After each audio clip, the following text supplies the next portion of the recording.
At dahil nga weekend, nakauwi kami sa aming dream house at dito kami nag-celebrate ng birthday ng aking asawa.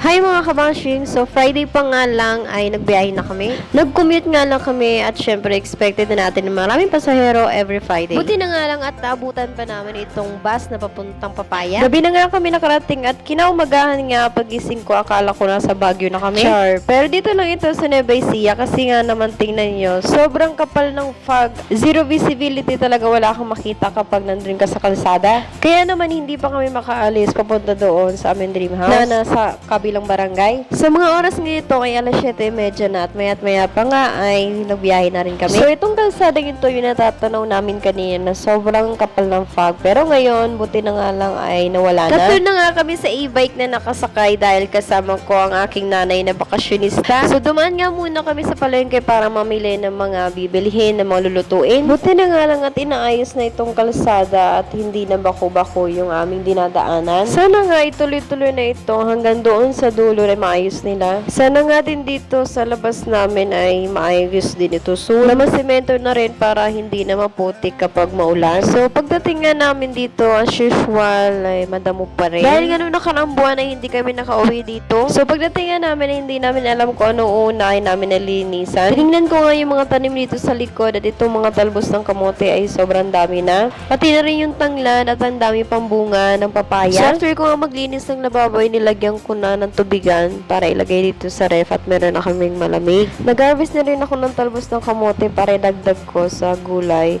Nalulutuin ko yung paksiw na isda. Hugasan ko na nga yung mga sangkap at inuna ko na nilagay yung sibuyas, bawang, kamatis, luya, at sili. Nilagyan ko na itong pampalasang asin at paminta.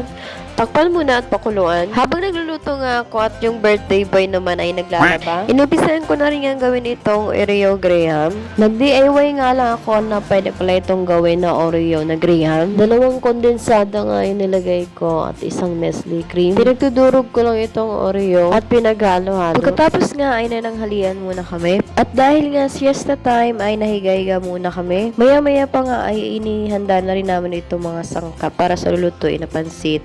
At yung ulam naman ay gagawin ko dinakdakan. Isang putahing ulam nga lang ang niluto ko at 1 kilong pansit rin. Okay na nga ito dahil kami rin lang naman ang mga kakain. Maya-maya pa nga ay dumating na rin ang itong aming mga bisita. At nagpabili na rin nga akong cake dyan. Ayan, kunwari na surprise siya. Flavor mo ko nga itong cake dahil ito ay yung paborito niya. At buti na lamang ay napilit ko siya na gawin itong tumitrending sa TikTok.